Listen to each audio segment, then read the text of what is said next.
And welcome back, everyone. So today we're going to finish up our series on the Mongols and talk about the general impacts of the Mongol conquest, and they are, well, they're huge. One, a word on destruction. We got to talk about this because you can't deny it. Like today, we like to talk. I'll talk about the economics and diplomacy and cultural exchanges and all that type of stuff. They killed tens of millions of people. Areas were depopulated. Areas turned into swamps because of so many decomposing bodies. Particularly in China and parts of the steppe. I mean, China, it was just absolutely brutal. And you can't divorce the two. And that's important that we really need to look at that and analyze that. And my students, you're going to be writing about that. It is trying to understand, where do we look at positive versus negative? And when you look at, I mentioned the destruction of irrigation systems, the killing of the people, the destroying of cities, it's awful. And you can't take it out. And that's something we need to remember. Now, probably their biggest impact is going to be the reignition of the trade routes. The Silk Road trade, especially the overland trade, had kind of died out before the Mongols. The sea trade was still kicking, but the Mongols are the ones that take that land trade and bring Central Asia to the rest of the world, and it is huge.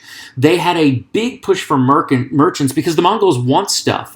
They would often pay more than asking price so they could get merchants to come to them, and that's actually why they build Karakoram. You see a picture of the right of merchants bringing goods to the Great Khan. You can see the very decorated tents because the Great Khans still lived in tents. But Karakoram was built for these people. And they did lots of incentives for merchants. They gave them financial backing. They introduced standard weights and measures, which is giant. Yes, in America, we don't use the metric system. I don't know why. I don't know why. Somebody else knows. I don't know. But the rest of the world uses the metric system. And then actually, if you look on most things, it'll have hey, this food weighs this much ounces, and then parentheses, it'll be 130 grams. So it's still kind of there. And science, of course, uses it. Standard weights and measures makes it super easy to trade, and that's what the Mongols do.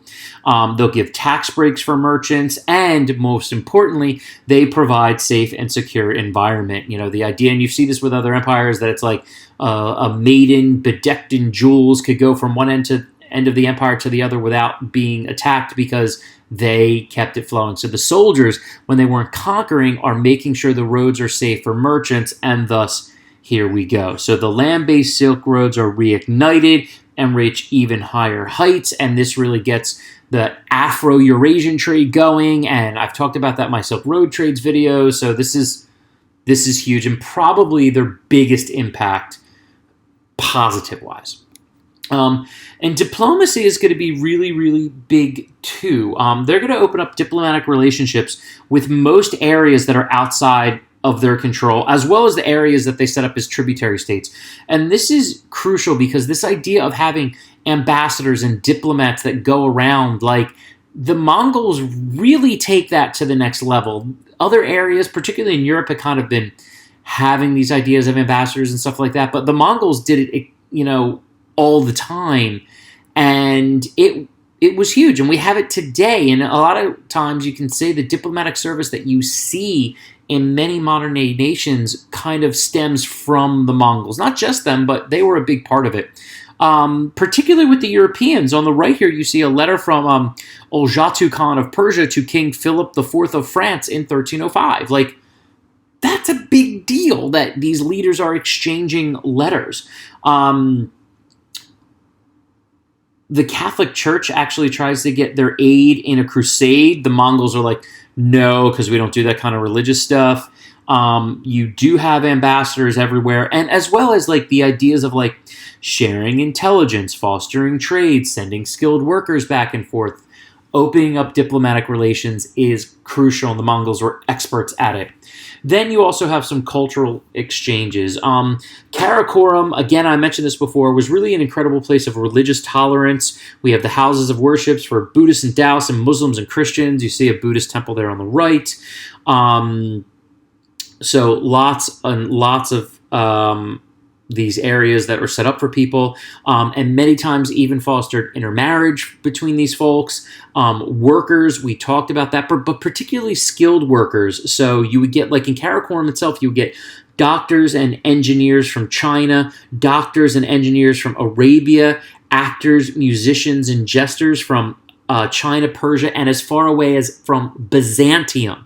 So this becomes this, in the middle kind of nowhere, you get this cosmopolitan city that develops. It's only for a short time, but we get that movement back and forth, which is a positive.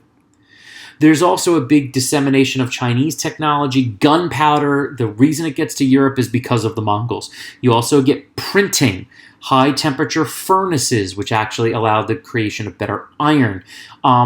The compass and medicine all go, so the gunpowder, printing, and furnaces, particularly for Chinese technology, that's going to go out west, and then coming back will be more medical techniques as well as the compass, because the Ming Dynasty, you're going to see a really expansion of Chinese ship travel, and they wouldn't have it if the Mongols under the Yuan, and then fostering in the middle this trade back and forth, wouldn't have actually gotten that.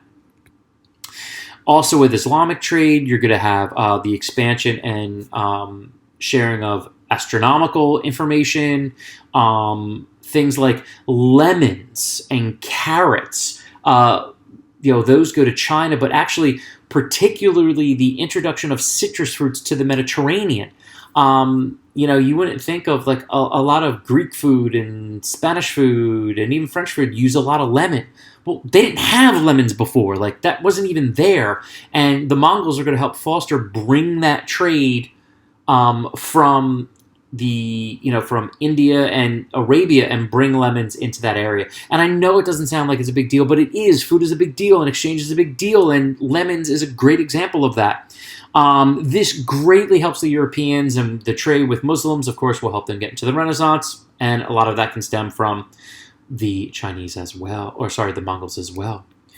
And then lastly, we have disease, and we'll be watching a separate video on disease, particularly the Black Death. And, the Mongols are the ones that kind of help to move that Black Death across Asia. And of course, it smashes into Asia, which I've already talked about this in some of my previous videos.